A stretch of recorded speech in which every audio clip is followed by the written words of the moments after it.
Hello guys. आज म यस भिडियोमा तपाईँहरूलाई प्री डिपार्चर कोर्सको बारेमा जानकारी लिएर आएको छु। यदि तपाईँ माल्टादेखि बाहिर हुनुहुन्छ र माल्टा आउन खोज्दै हुनुहुन्छ अथवा माल्टामै बस्नुभएको छ भने तपाईँलाई यो भिडियो उपयोगी हुनसक्छ। भिडियो अन्तिमसम्म हेर्नुहोला है त।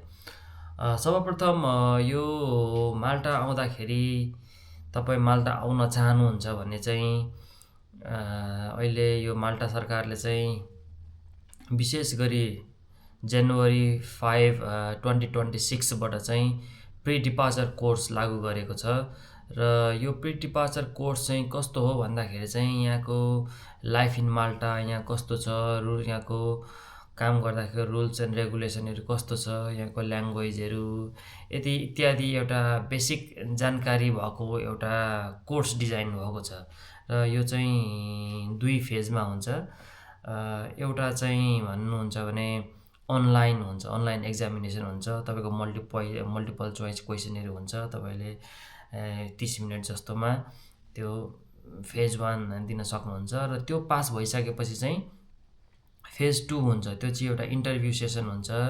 त्यसको लागि चाहिँ नजिकैको भिएफएसमा आफूले चाहिँ बुकिङ गरेर त्यो आफूले रोजेको एउटा एभाइलेबल टाइममा गएर चाहिँ इन्टरभ्यू दिएर चाहिँ यो फेज 2 कम्प्लिट गर्न सकिन्छ। र फेज 1 र फेज 2 दुइटै राम्रो भइसकेपछि कम्प्लिट भइसकेपछि तपाईँको सर्टिफिकेट हुन्छ, जुन चाहिँ सर्टिफिकेट आउँछ, जुन चाहिँ अनलाइनबाटै तपाईँले लिङ्कबाटै डाउनलोड गर्न सक्नुहुन्छ सर्टिफिकेट है त।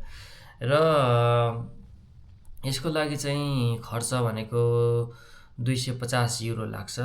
245 युरो कोर्सको लागि र 5 युरो बुकिङ फीको लागि गरेर चाहिँ 250 युरो लाग्छ। र यो कोर्स चाहिँ विशेष गरी चाहिँ भन्नुपर्दाखेरि चाहिँ सबै सेक्टरको लागि र फेज 2मा चाहिँ टुरिज्म हस्पिटालिटी सम्बन्धीको क्वेसन हुन्छ। टुरिज्म सेक्टरमा आउनुभएको छ, जस्तै अब भन्नुहुन्छ भने सेल्समा आउनुभएको छ अथवा ब्युटिसियनमा आउनुभएको छ अथवा कन्स्ट्रक्सनमा आउनुभएको छ भने आउँदै हुनुहुन्छ माल्टा भने तपाईँहरूलाई चाहिँ यो परेन है। र माल्टा तपाईँले अब आउन खोज्दाखेरि, तपाईँले एप्लाई गर्दाखेरि तपाईँलाई चाहिने कागजहरू भनेको चाहिँ एउटा के हो भन्दाखेरि चाहिँ एउटा तपाईँले स्किल पास भनेर त्यो एउटा यिनीहरूले अनिवार्य लागू गरेको छ। त्यो एउटा स्किल पास तपाईँले निकाल्नुपर्छ। कुन पेसा सम्बन्धी तपाईँ कुन पेसामा काम गर्ने हो त्यो सम्बन्धी तपाईँले त्यो आफ्नो स्किल पास सर्टिफिकेट निकाल्नुपर्छ। त्यसको लागि तपाईँ म यो भिडियोको लिङ्कमा डिस्क्रिप्सनमा राखिदिन्छु। तपाईँले त्यहाँबाट पनि स्किल पास के हो भनेर बुझ्न सक्नुहुन्छ। र अर्को भनेको चाहिँ प्री डिपार्चर कोर्स, जुन चाहिँ अहिले यो भर्खरै लागू गरेको छ 2026बाट चाहिँ यो प्री डिपार्चर कोर्स, जुन चाहिँ माल्टा आउनुभन्दा अगाडि तपाईँले यो माल्टाको एउटा सामान्य जानकारीमूलक एउटा प्रोग्राम हो। र यो दुईटाको तपाईँको सर्टिफिकेट भइसकेपछि मात्र तपाईँले चाहिँ माल्टाको लागि चाहिँ वर्क पर्मिट एप्लाई गर्न सक्नुहुन्छ है। अहिले यो नयाँ नियम छ। र जति पनि यहाँ माल्टामा अलरेडी भइसकेको हकमा चाहिँ के छ भन्दाखेरि चाहिँ यो प्री डिपार्चर कोर्स उनीहरूले गर्न इन्करेज गरेको छ।